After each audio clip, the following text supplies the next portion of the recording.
Okay. So the intro to this class is basically just chilling out for the first 11 minutes because people come in late and I don't want people to feel panicked. Yeah. If you have your chart printed, the little round thing that I sent out, the birth chart, the blank birth chart. If you have that, you could have that now, or you can just listen. I have your chart. If you're comfortable with me, like just glancing at it and sharing it, like, Yeah. okay. That's totally fine. Yeah. And then Yes. I think I have Tamara's too. Are you okay with that same thing, Tamara? I just got on. It's whatever it is. I'm sure it's fine. Well, that's some consent right Sharing, there. are you like saying examples? No, I'm just saying that if I shared your chart, like, because I have both of your guys' charts. Yeah, it's like a doctor, you know. How are you, Tamara? Good. Can you see me? Yeah. Oh, I don't know where I can't see anything. There you are. Sorry. Okay, hold on. Put my clock on. All right, 9 minutes to 7:11. Yeah, if this moment you just want to listen to music, if you want to color, if people were here in person, I have music going. I have like all these candles. They could sit with a coloring book. My goal is to eventually have that be in person while still doing hybrid with this class.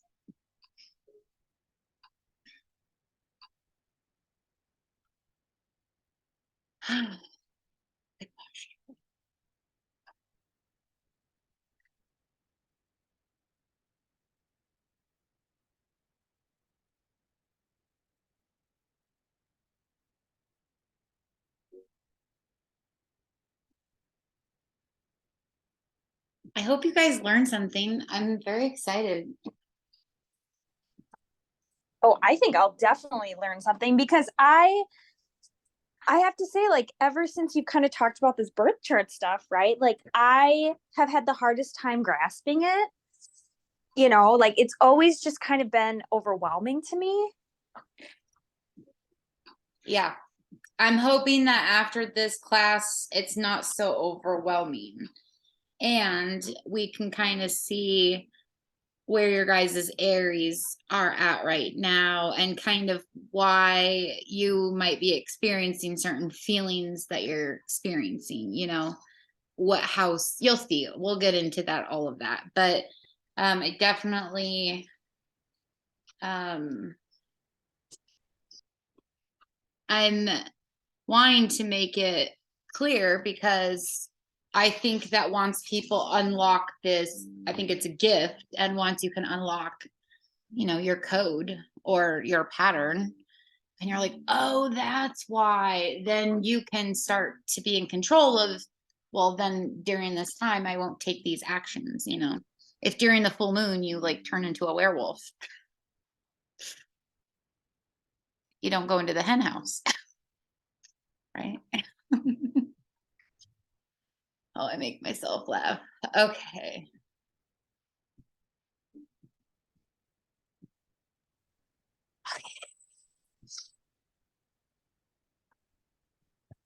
I know Tyann will probably come on late. She told me that's part of why I put the bottom. You know, if you come in late, don't trip.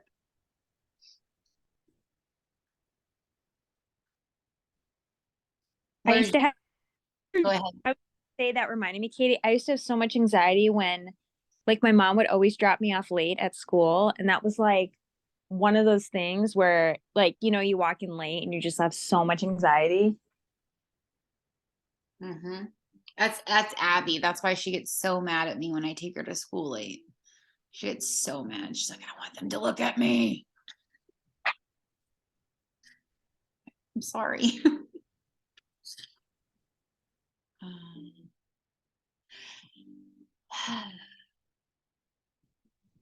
I'm hopeful that one day you guys could be in person for a class.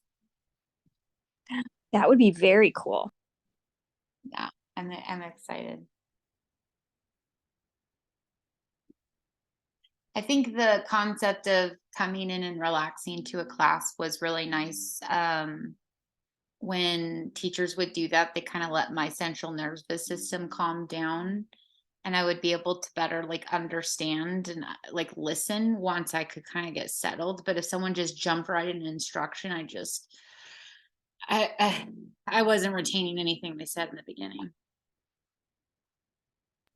Yeah, I was reading what you said at the bottom, and I think that that is really just like does kind of naturally calm you down.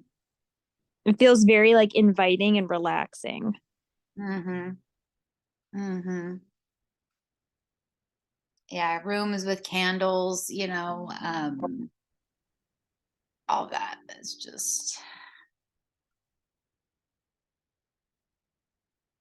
good little grounding places to see that you're just a human.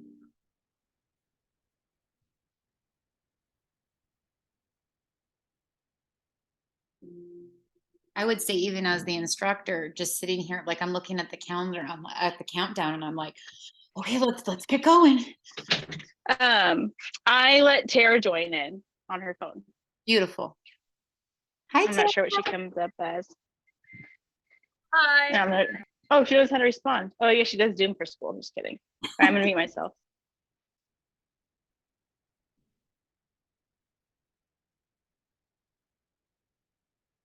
So if you're just joining in, the first 11 minutes of my class, we sit and relax. We listen to music. We just kind of get settled. We get ready to take in information. I end up rocking back and forth just naturally, and I'll just kind of like stretch my back and like roll my shoulders and kind of get blood flowing so that I can listen and pay attention. Because even when you're teaching a class and you have to listen and pay attention to your audience, to your own self, that's.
Oh, wow.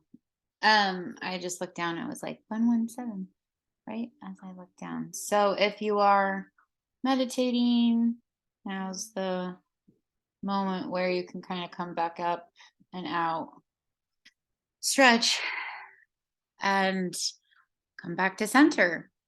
Welcome. My name is Katie Swann. I'm a solo mom in the Portland greater metro area. I love learning. I love spirituality. nature and science. I love using my body and my brain to the fullest as much as I can. I have 2 kids that, you know, they let me practice being a mom on them, and it's great. So it's, you know, a real true Beverly Hills moment.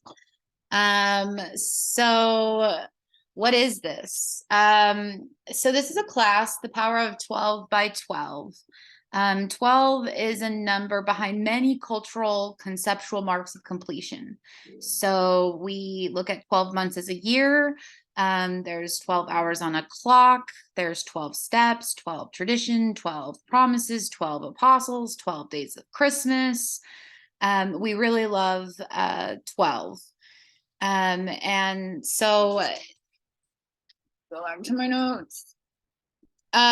We also have 12 houses in our zodiac.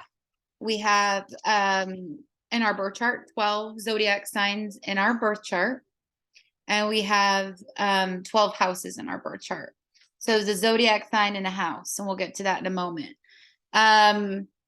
What is this? It's a mix between like kindergarten instruction and group therapy. So we can both ask questions to dig deeper. It's not me being your therapist, and it's not you being fully a kindergartner. We work together. It's a safe space to share, grow, and learn. And just like with any class, whether you receive it at a, you know, accredited college that you can, you know, have transferable credits, or you attend like a local, you know, Parks and Rec non-credit class.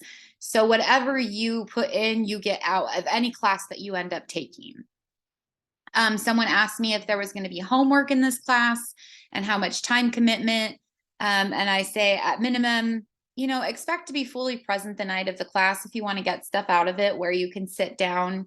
You know, I joke and say, like, don't be at Taco Bell, like eating a Crunchwrap Supreme, you know, be like, have clean hands and be able to write and draw and look at what's going on. And that's no judgment if one night you do have to be at Taco Bell eating that Crunchwrap Supreme, just that when you do attend, you fully get more stuff out of it. I've also been asked, girl, I am an Aquarius. I am not an Aries, and this doesn't really apply to me. So thinking you're one of 12 signs and how this class really applies to people in that, all humans hold an Aries placement in their chart. And we all have a place where Mars was located at the time of our birth. And because we're human beings, we've decided on this mask or avatar of the human body, we highlight different parts of us depending on what we're passionate about. If you love tattoos, you cover your body in tattoos. If you love working out, you probably have muscles. And if you love being in the sun, you're probably tan, you know, and if you like being indoors, you probably have a look that you like to be or not. And that's called your first house. So it's again a stage I'll address in a little bit that we act out on. And this applies to all of us. And when we apply that lens of that 12 by 12 over what is already been ingrained in us cyclically, like the months and the hours, and we've already been put on this 12 system. If we put the other lens on it, right? It's like, then you make the lens bigger and you can see a little bit more crisper and clearer some of the wounds that you might want to heal. And it's been my experience that if you do this, a human can survive enormous amount of grief and pain without suffering, right? Like there's a difference between pain and suffering. And I hate suffering. And so I will go to any length to not suffer. And so I'm going to go over some important information and disclaimers at this point. This is not an ACA meeting or an AA meeting. It's a class that teaches my interpretation of a holistic approach to healing from trauma found in religious, rigid upbringing, a childhood maybe spent in poverty, an analog childhood with a digital adolescence with a streaming adulthood. Those 3 concepts are really big in a human brain to break down. and how much grief and trauma that actually does give to us. We've spent so much time of our times hiding and hoarding, and now we're being challenged to be free and flow. And so that frightens people who have trauma in their childhood. But that being said, I'm not a licensed therapist or counselor, nor do I play one on TV. I am a coach. I have mastered the subject of surviving pain. And I can just show what I did to do it. I have an equivalent of an associate of arts in early childhood education. I've, kind of bleeds into the next thing. I have this whole confidentiality concern. I have so hesitated sharing a lot of my thoughts. I'm feeling crazy. I don't want to make it look like I'm trying to start a cult. Do I want to make money? Yeah, I guess. But what I really want is to live this comfortable life where in this external world, I've spent so much of my existence uncomfortable due to things outside of my control. And I really want to feel comfortable with the few things that I can control. People I'm around, the jobs I take, the items in my space, the vacations I choose for my kids and I, textures of clothes. And I really want to show my kids what it looks like to work hard. Not really seeking fame and fortune, though if it was to befall me, would I go on the yacht with Kim Kardashian? Probably. And I would have fun. So again, I sponsor people. I use my resources to acquire more knowledge and tools. I've created my own tools. And I'm someone who can listen. I'm someone who will tell you the truth. If you need AA or ACA and you can't afford my classes, I definitely will help you find resources that will work for you. So this kind of goes into the next step with like location and confidentiality concerns. So as our stories come out through birth charts and steps, and even some stuff in the Bible will jar some stuff loose because we are old souls. We might have been alive during that time, and there might be a word in there that like, oh my gosh, that hit me funny, So as this confidentiality location, I do want to do in-person classes and move around. And I want to be safe in my own person and know who's in my class. So I am going to close it. I'm going to do it in 3-month increments. So Aries, Taurus, Gemini, and you can come for all of them. But that way, by the time we get to the third last class, we have that trust built where we can really share vulnerably and honestly, especially when we get to the 12th house. Supplies, I'm going to go into the next screen. The syllabus I sent out, it's just a reading for this month. I'll do it monthly. And then the forms to be completed have been sent via email. School supplies, these are suggested. Ideally, you would have your birth, information, where you were born, what time you were born, what day, all of that. I send out a blank birth chart via PDF. And if you print it out, I put very fine pens. There is this brand that I really do love. And, I hate promoting people, but this is a good one to promote. It's this Libra brand, Sarasa. And they have them in different colors, and you can get them on Amazon. And I like to have all 12 colors, and I want them to be fine. So when I write in the birth charts, you can read the writing.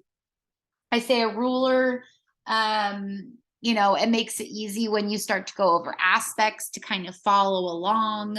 A folder to keep this, all of your papers together. I'm a big stapler girl. I like my stapler quite a bit. I like to be organized. If you get creative and you want to draw your own birth chart, this is a really handy little tool because it helps you draw the circumference of a circle, which a chart is. Pencil and eraser is great to have. And we're going to move over to books real quick. So books I would love for you to have in life. and on your bookshelf, just because. And also for this class, the big books of Alcoholics Anonymous, it's blue and it is big and it is a lovely read. It is dated. Remember, it was written in the 1930s for alcoholics that were primarily men, and men were very sexist. So keep that in mind when you read the book. I like to replace the word alcoholic with addiction because all of us struggle with different things we're addicted to. I would love for you to have a 12-step, 12 tradition of Alcoholics Anonymous. It's a 12, I mean, it's hard because I have mine in like this, but you can get them online. You can get them at an AA meeting. You can literally look up any AA meeting and you can go in and they'll have literature. So grab one of these. A big red book of adult children of alcoholics and dysfunctional families. There's another book called As Bill Sees It, Astrology of the Soul. All of these I will send out links if you are interested. Please send me an email. I won't keep reading. I would love for you to have a copy of the Bible and a deck of tarot cards. What class are you ever going to take that says those two things to you?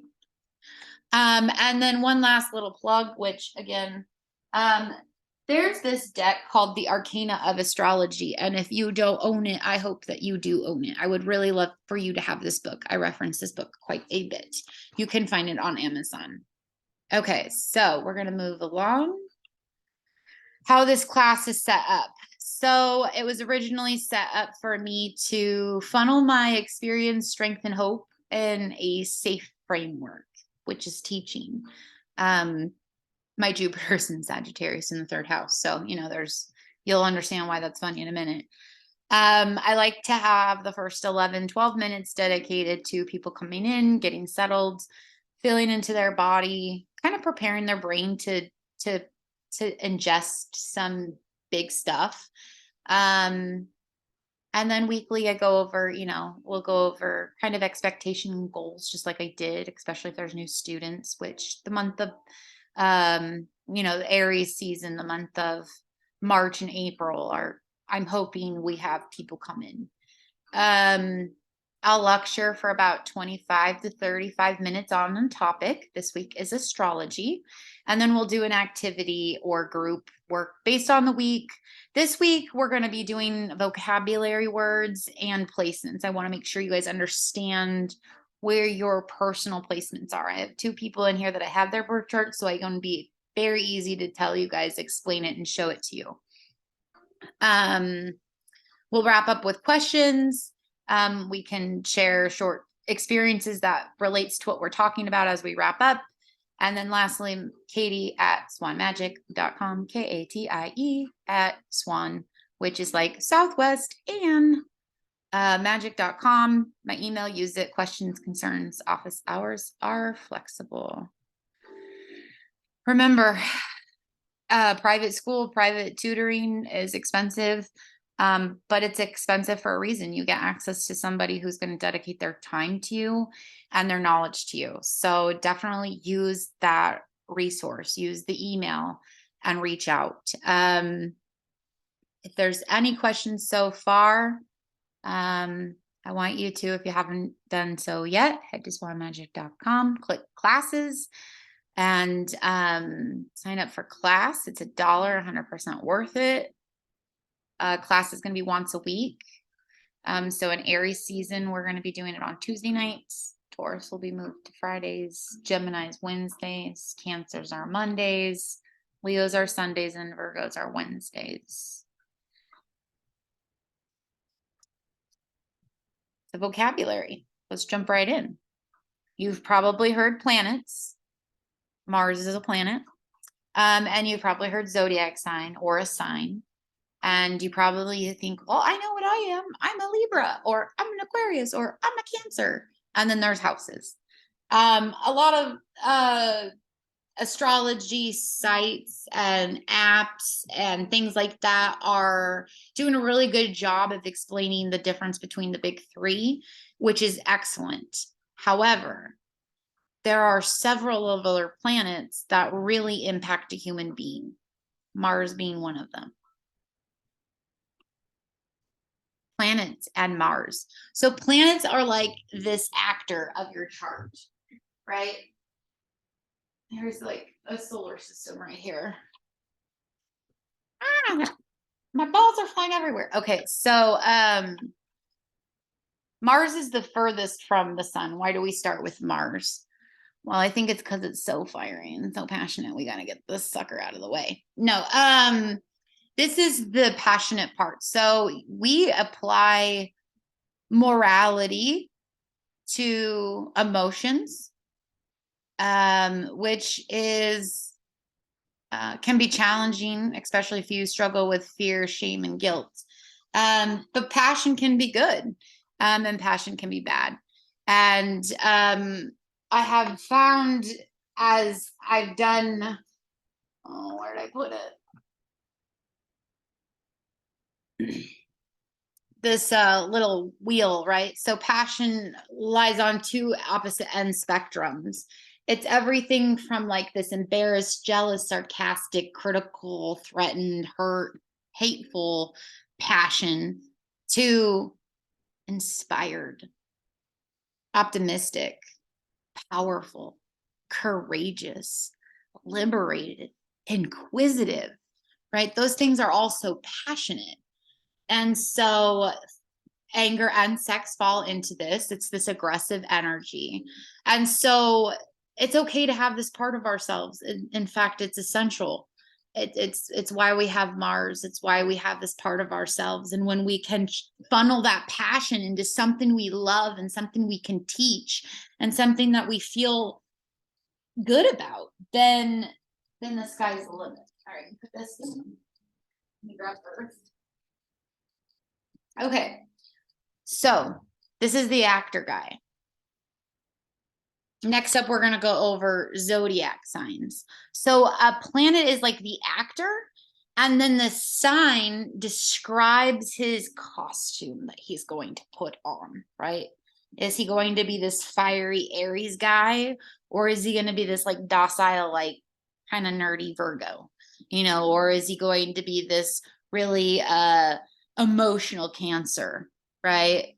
My Mars is not very passionate. So I'm going to use Tamara because I asked her ahead of time before class if I could use her as an example. And Tamara's placement is perfect because Tamara's placement of Mars is in Aries. So her anger is angry in the 10th house. And we'll get to that later, but you can kind of see where the 10th house will fall with. It's a very Capricorn disciplined house.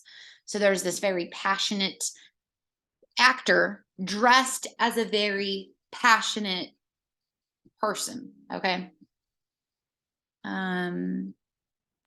Okay, can I just say something really quick? Yeah. This makes so much sense because I to explain like passionately angry is like perfect to, especially when it comes to like love life stuff, you know what I'm saying? And like romantic. Oh my God, this is like clicking like so much. It's good to know. Like this makes so much sense. And so Lexi, because I asked you as well, your Mars is dressed up as a Capricorn.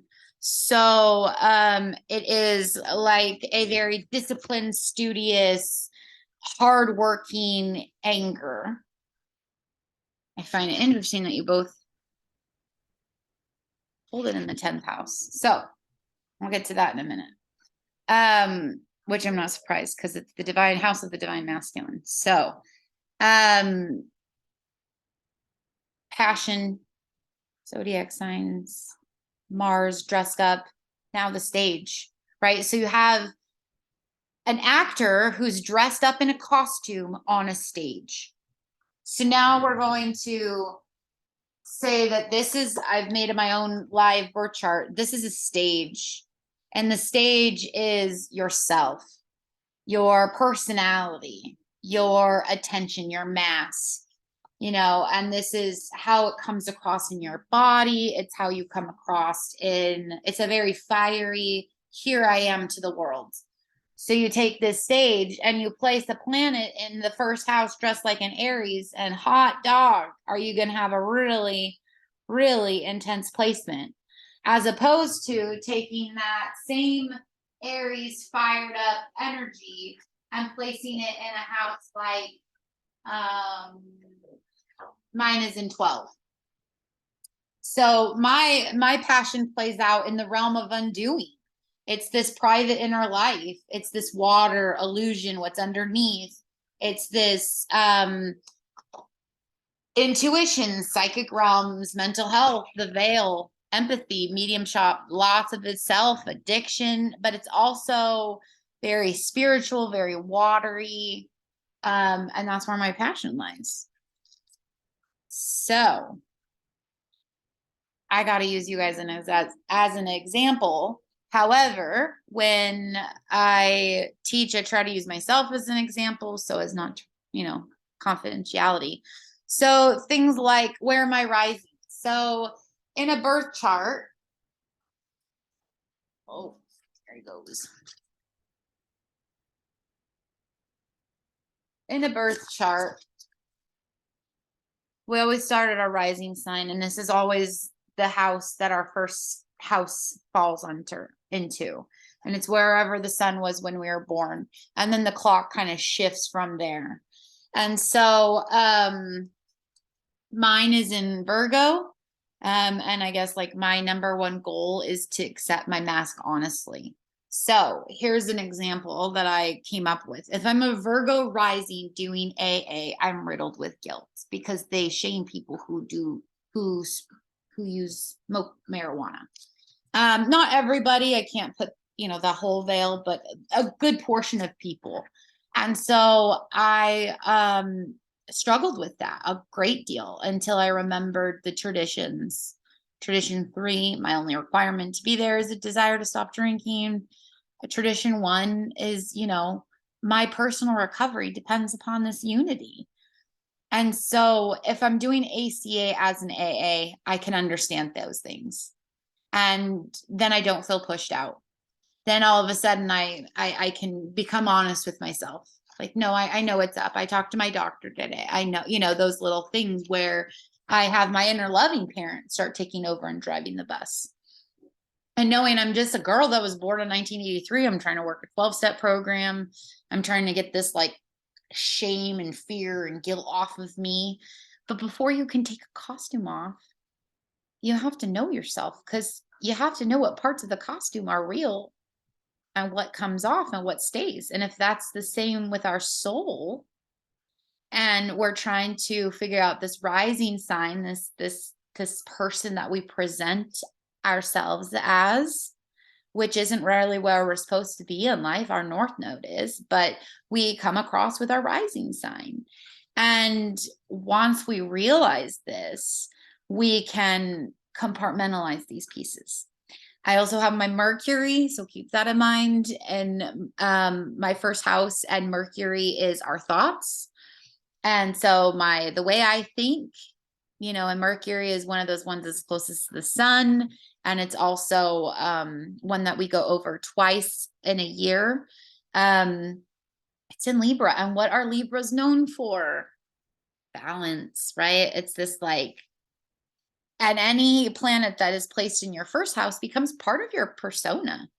And so what I look like, or what becomes part of my persona, is someone who can communicate balanced and fairly. My Mars placement. So I have a Mars placement, and it is in the 12th house, and it is in Virgo. So it means my passion erupts when it comes to giving service like a Virgo on the stage of 12th house. It's a very Jesus vibe energy. I really like teaching people. I used to go door to door teaching people about Jehovah, and now I'm teaching people about all of it. So that's definitely, even my intimate relationships, because this passion goes to sex. And so, I have experienced far more emotional connection. My passion is there more when I have that spiritual connection with a partner. Aries season on your specific birth chart. So my Aries season is the same period as everyone else's. It starts today, March 21st, and it goes to 420.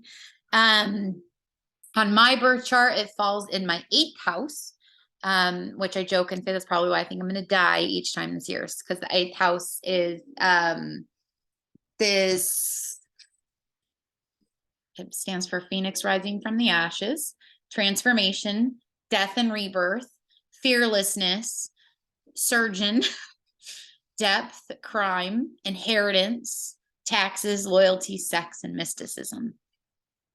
So that's kind of what I'm going through right now at this time.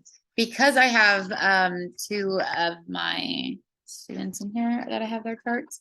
Lexi's Aries season right now is kicking off in the 12th house. So the 12th house, again, is that intuition, really having that intuition probably is peaking up and waking up. Maybe dreams are coming up, maybe some mental health stuff. Loss of self, this self-sacrifice, maybe giving too much of yourself and not taking care of yourself enough. And it's your spiritual need that maybe is lacking. And then Tamara, and I don't know if I'm just going based on what I'm reading.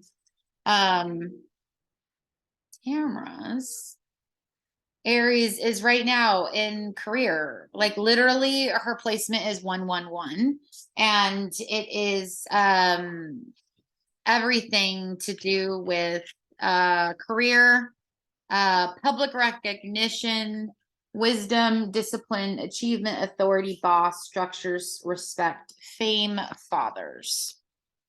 So this divine masculine energy. So 4th house is feminine energy, the mother energy, and 10th house is father energy. So that's where you guys both have your Mars in the 10th house. So while Lexi's, wait, did I say she had it in?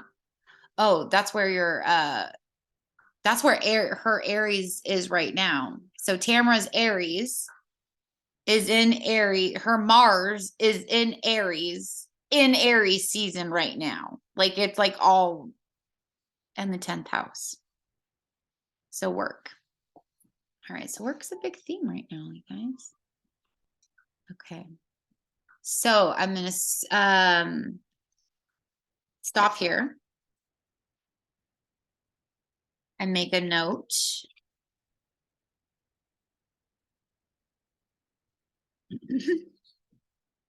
So Aries love to be very honest. That's what the Aries part of us. So that's why, like, maybe in your tarot readings or horoscopes, it says, be careful right now of like your words and like things that you're saying, because Aries season, we tend to get really honest. You know what? Let me be honest with you. We're like, we're kind of at the end, let me be honest with you, almost in all of our relationships, right? We can lay down some harsh truths. I know for me, my tongue it can just whip somebody so badly, like worse than a physical lashing, I swear. And I always joke about this quote. It's a movie called You've Got Mail with Tom Hanks and Meg Ryan. He's writing to her. Do you ever feel you've become the worst version of yourself? That a Pandora's box of all the secret, hateful parts, your ignorance, your spite, your condensation has sprung open? Someone upsets you, and instead of smiling and moving on, you zing them. Hello, it's Mr. Nasty. I'm sure you have no idea what I'm talking about. And Kathleen, she goes, no, I know what you mean, and I'm completely jealous. What happens to me when I'm provoked is that I get tongue-tied and my mind goes blank. Then I spend all night tossing and turning, trying to figure out what I should have said. What should I have said, for example, to a bottom dweller who recently belittled my existence? Stops and think. Even now, days later, I can't figure it out. And he writes back, wouldn't it be wonderful if I could pass all my zingers to you? And then I would never behave badly, and you could behave badly all the time, and we'd both be happy. But then on the other hand, I must warn you that when you finally have the pleasure of saying the thing you mean to say at the moment you mean to say it, remorse inevitably follows. So my tip, honesty is only healthy if it's digestible by the receiver. This includes honesty to ourselves. So make sure we're softening the message like baby food until you can swallow and work from there. When giving your honest opinion, make sure the person, the receiver, can digest it. Don't shove a steak down a baby's throat, right? We don't do that. We have discernment. We know. And remember, it's practice. So my little tip, when in doubt, go soft serve. Questions at this point. Now is the time to ask your questions about your placements and your specific chart. I have a question. Yeah. Okay, so you said, what was the verbiage again for digesting? Like something about the person who's receiving it and how they how did you word that? So I don't know if you can see the screen, but I put it back on the screen. So I said honesty is only healthy if it's digestible by the receiver. Okay. I feel like this may be like, I don't know, a question, but like weird question, but it's like, how would you, what do you do if the person can't digest that? Are they like, what happens then? Like, you see what I'm saying? I do. Bambi says Look at it a different way. Like, how the fuck? No, if you can't say something nice, then just don't say it. Then it's just not the appropriate time. If it is on, like, if it's something that really needs to be said, I'll give an example. Let's say you're at work and your boss asks for your honest opinion. You have the ability to soften how you say that. You can say, wow, you look really ugly today. Or you could say, hey, do you have a hairbrush with you? You know what I mean? So, they can say, why are you asked? Well, maybe if you brush, you could say it in a nice way, soften it down, compassionate way. Yes. Oh, I'm not used to that. So this is making a lot of sense too. I need to learn compassion, the language of compassion, clearly. I could tell you some shit that I said today. Oh. Wow. So here's the thing with the 12 by 12 by 12. The overarching theme of Aries season, of the first house, of Mars, of this red burst of energy, right? This like creative, here I am, see me roar, is honesty. Who are you honestly presenting to the world? And does that match up with your actions? And so if you are presenting yourself as, I'll give an example of a widowed, heartbroken man who's at home every night by himself crying, but you're really down at the bar, meeting women and having a grand time, but you're portraying one story and you're living another. Those are the points in which we can lose ourselves.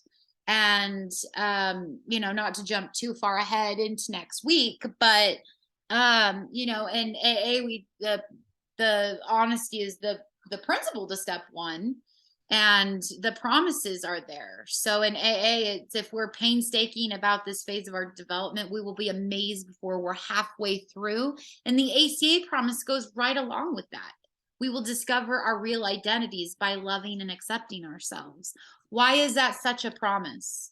Why is that so important to an ACA? Because the laundry list.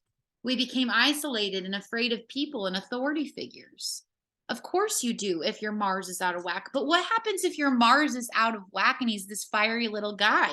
Well, then you go to the other laundry list. To cover, this is now an action, to cover our fear of people and dread of isolation, we tragically become the very authority figures who frighten others and cause them to withdraw. Next week, if you're going to attend, I hope that you can read these things. I always like for people when they read recovery literature to replace, if it says alcohol, just put your drug of choice in.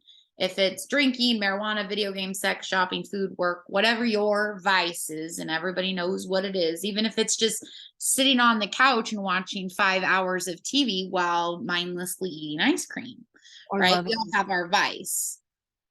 The big red book, pages 104 to 106 on unmanageability. The 12 by 12, those pages, and then as Bill sees it, seeing is believing. I'll probably end up reading some of this next week anyways, but if you wanted to see what we were going to read. Let me move over to screen sharing. Let's stop share. And then I'm going to pause until I go over to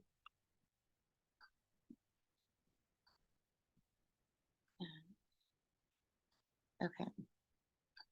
So I wanted to look up. I'm going to show the tips for you guys.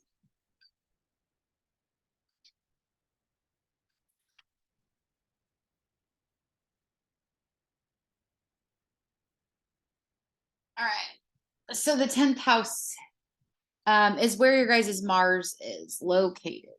So there's different things at play. I want to point this out. So the Aries season that you guys are going through, for Tamara, it looks like this because her Aries is her Mars. Her Mars is in Aries.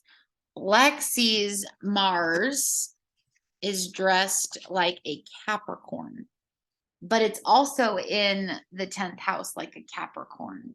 So there's a lot of discipline, like frustration with discipline if you're dressed like a Capricorn in the 10th house, and you probably experience like blood boiling stuff at work on the reg, and it plays out at work, about work, is what I would say a 10th house Capricorn Mars placement looks like. And Aries Mars is a fiery little booger, and then to put it in the Capricorn house, right? It's this public image, this power, work, Capricorn. The realm of status. It's like promotion. It's your career. The planet that likes Capricorns is Saturn. That's a very karma house, which people get like worried about karma houses, but people shouldn't worry about karma houses if they're having like, if they're doing good things. Are there any questions? That No, makes a lot of oh, sorry, Yeah. Lexi. Oh, Go no, ahead. that's okay. I was just gonna say, so like you said with Mike, okay, so my 10th house, I'm right dressed as a Capricorn, right? So, and maybe you'll touch on this at another point, but so that's kind of looking at, someone who's, is that what they call it? Like their sun is a Capricorn, but I'm going to have some of those same traits that are coming up in my 10th house because that's Yes. what, you know what I mean? I'm wearing the Yes. what do you call it? Yeah, like the Capricorn costume, right? Right. So your stage that it plays out on right here. This is your fiery, passionate Mars guy. He's dressed like a Capricorn. We're going to put a black little costume on him right now. I don't have it sewed yet, but I'm going to put a black little costume on him. And now he's a little Capricorn Mars. Uh-oh, Capricorn Mars in the 10th house, right? He's going to act like a Capricorn when it comes to passion. So Lexi's little fiery guy inside of her little passion is dressed like a Capricorn. So those are the things that kind of get you fired up, So that part of you is like a Capricorn. And then it's in your 10th house. So it's very your growth. It's very I call it the house of father and fame. So it's like the sixth house represents work, which is like your job, and the 10th house is your career. 6th house is like working at McDonald's, and like 10th house is like I'm an attorney. You know, Okay. so the 10th house is very career oriented, very father oriented. You have your Saturn there as well, which is a hard placement. So there's a lot of pressure with masculine energy in your chart. That resonates. Very interesting. I mean, I just see like these really like, and you have hard aspects when it comes to it. It really impacts your emotions so remember I was saying like eventually when we get to the point where I'm teaching and people have their rulers, they'll be able to follow these red lines. So this red line that goes from your Mars down to your emotions is your moon. And so we go down and we can kind of see that like long, hard, painful line, you know? Okay. Thank you for answering that. That makes a lot of sense. Yeah. Any other questions? Now's the time. Let's see. And Tamara's really impacts her Uranus. So your 6th house, where you're weird, your Mars really impacts your weirdness, according to this. I'm really weird. That's funny. And like I said, your Mars. So what I did, and I don't know, I will show you what I did and you can tell me if this looks helpful for you. But where did I put it? So I have my birth chart like this. And then I know that like during Aries season, it's about the 8th house energy.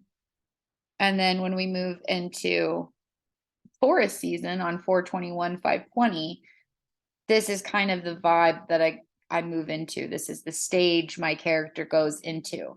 And we do this every single year, by the way. If you start noticing you do patterns every year, like, oh my God, every year at this time I cut my hair.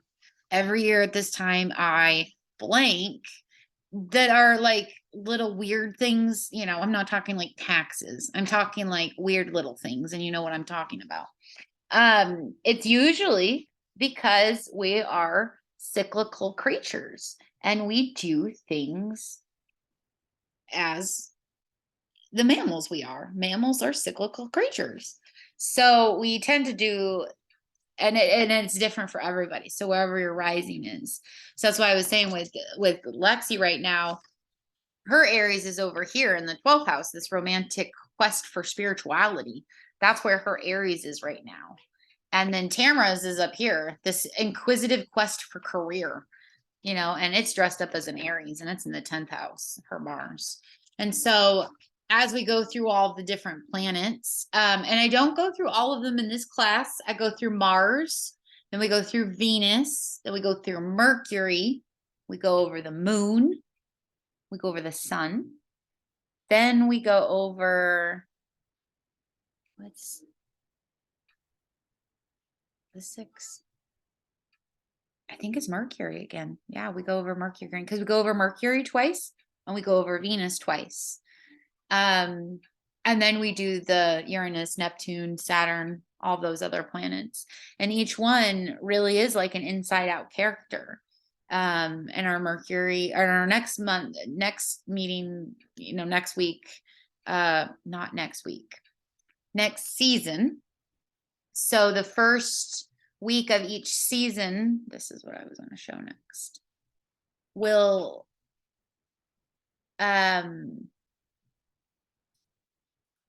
look like this. So the first class of each season, so today we are entering Aries season. We go over the sign, the house, and the planet. The second class, we go over the steps and the traditions, and there will be reading there. The third class will go over the Bible stuff. So I have scriptures I read. Peter is the Aries of the Bible, and there are ways we can show people his personality and how people wrote about him, the Capricorn that wrote about him. And then the last class is kind of a recap, and then we go over the laundry list and the promise, and really go in and break those things quite down. The second month, our second, is the Taurus season, and that starts Friday, April 21st. And then we'll go over Taurus, and we go over house 2, and we go over Venus, because this is our house of pleasure. This is this hopeful pleasure. Taurus is lovely. It's very earthy energy. Gemini is next, so we'll go over Gemini, house 3, and Mercury. So Geminis are very quick-minded, quick thinking, and a very airy, communicative energy. They have a hard time with faith and surrender, and that part of us does. It just can't be helped. We go over the third step, third tradition. We'll go over James, the Gemini, some French hens, and then we'll go over the third laundry list and third promises. I could go on and on and on, but basically that's the gist. And then tonight, if I sent out the syllabus, so the syllabus has, if you are attending next week and you would like to read what you have, here we go. Syllabus for April 2023. So I said that on the last screen. I say, remember, these are simply suggested readings. Please attend class if you've read the assignments or not. This is not accredited or graded course. Your happiness is the final report. I asked people to look up different things, and then the journal prompt at the end of the very end of this Aries season we'll go over is, which laundry list do you identify with? Which promises would you like to see come true? If there are no other questions, let me know now. Now's the time to speak. All right. Thank you, thank you, thank you for attending the class. I'm going to stop recording. Hold a moment, please.